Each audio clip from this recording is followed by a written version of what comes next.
Welcome viewers once again to my channel. कि आपको हर new video में कुछ नया सीखने को मिले। So I hope you are enjoying and learning as well from the videos.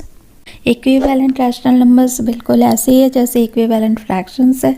Fractions को जैसे हम लोग इक्विवेलेंट में चेंज करते हैं, means into 2 into 2 into 3 into 3 करके, वैसे रैशनल नंबर्स को भी इक्विवेलेंट बनाना हो तो सेम करते हैं। इक्विवेलेंट का मतलब होता है different numbers but equal values.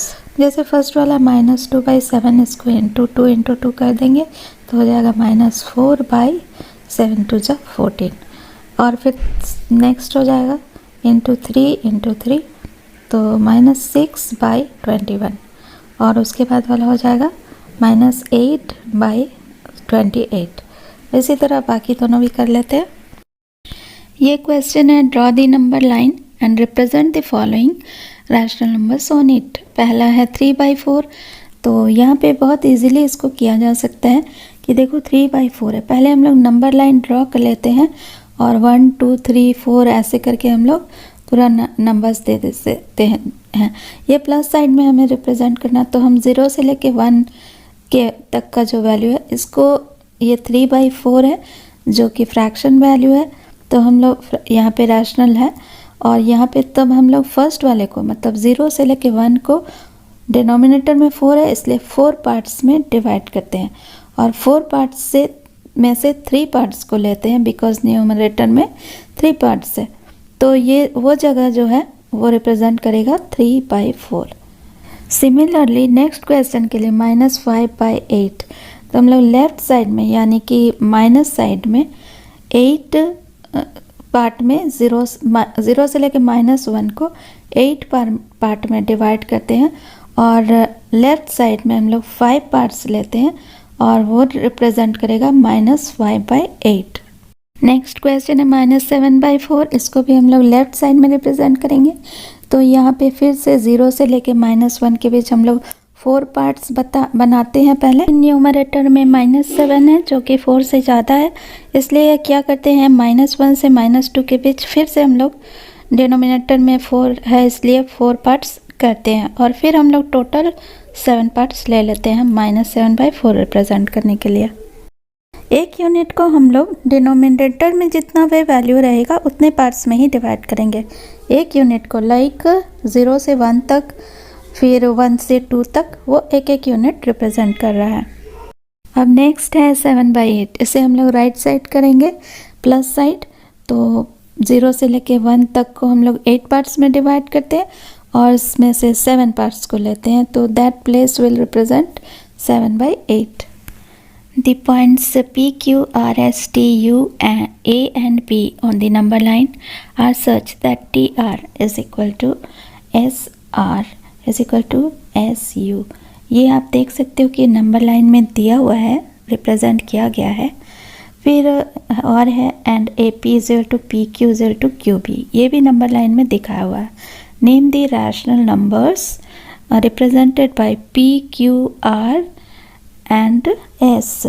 तो यहाँ सबसे पहले हम लोग कॉन्सेंट्रेट करेंगे कि देखिए -1 से -2 के बीच में जो TRSU का वैल्यूज़ दिया हुआ है, वहाँ पे आप देख सकते हो -1 से -2 के बीच में ये 3 पार्ट्स में डिवाइड किया गया है।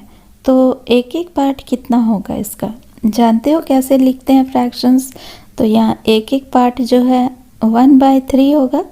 दैट मीन्स कि RT is equal to 1/3, SR is equal to 1/3 and US is equal to 1/3। आप इसको दोनों तरह से बोल सकते हो, RT बोलो या TR बोलो, एक ही चीज़ को रिप्रेजेंट करता है। अब हमें देखना है कि ये 0 लाइन से कितनी दूर पर है। तो हमारा क्वेश्चन आता है जैसे P is eight which place, यहाँ पे हम लोग को देखना है। राइट साइड भी APQB जो है, यहाँ भी ये 3 पार्ट्स में डिवाइडेड है 2 से लेकर 3 तक। तो एक पार्ट कितना होता है, जस्ट इसी के ऊपर कॉन्सेंट्रेट करना, अभी 2 और 3 पर नहीं करना है। बस 3 पार्ट्स में डिवाइडेड है, मतलब ईच पार्ट लाइक A से लेके P तक का जो डिस्टेंस है वो है 1/3 because it is divided into 3 parts. Denominator में 3 आएगा और 1 पार्ट हम रिप्रेजेंट कर रहे हैं तो न्यूमरेटर में 1 आएगा। ओके अब हम लोग यहाँ पे बताएंगे कि p का वैल्यू क्या होगा। तो आप देख सकते हो कि a p से का तो वैल्यू 1/3 है, बट ये 0 से लेके 2 तक है, उसके बाद 1/3 है, तो ये टोटल हो जाएगा 2 + 1/3। अब हम लोग एलसीएम लेते हैं तो 3 आता है, और 1 3 ज़ा 3, 3 2 ज़ा 6 आया, प्लस यहाँ पे 3 1 ज़ा 3 एंड 1 1 ज़ा 1, तो 6 + 1/3 हुआ, that is equal to 7/3। p is equal to 7/3। अब हम लोगों को यहाँ पे r का वैल्यू बताना है, तो आप देख सकते हो कि t से r का वैल्यू यहाँ पे कितना है।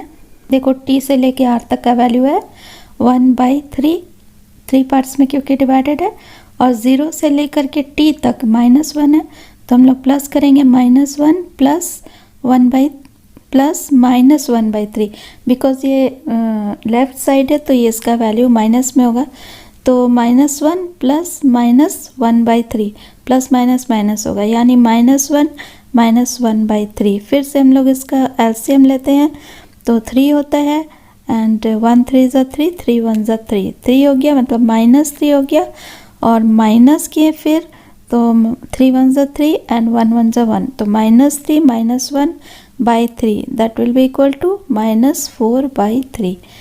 तो यहाँ इसका वैल्यू होता है -4/3। अब हम लोग s का वैल्यू निकालते हैं, रैशनल वैल्यू।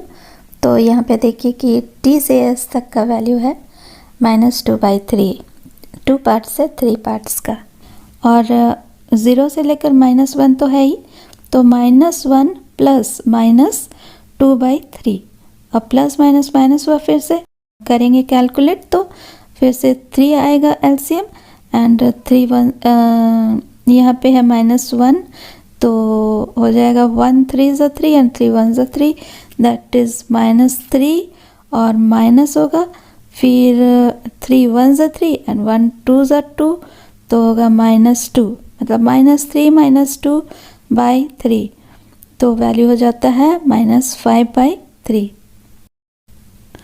सिमिलरली जो q का वैल्यू होगा, q कहाँ पर है, a से लेकर q तक का वैल्यू हो जाएगा 2/3, ओके, और इस तरफ 2 प्लस है, जो नंबर लाइन पे है 0 से 2 तक, तो 2 + 2/3, तो यहाँ भी एलसीएम लेते हैं, 3 होता है, और यहाँ पे 3 2 ज़ा फिर 6 होता है, प्लस यहाँ पे 3 1 ज़ा 3 एंड 1 2 ज़ा 2, तो 6 + 2 होता है, 8/3 होता है इसका वैल्यू।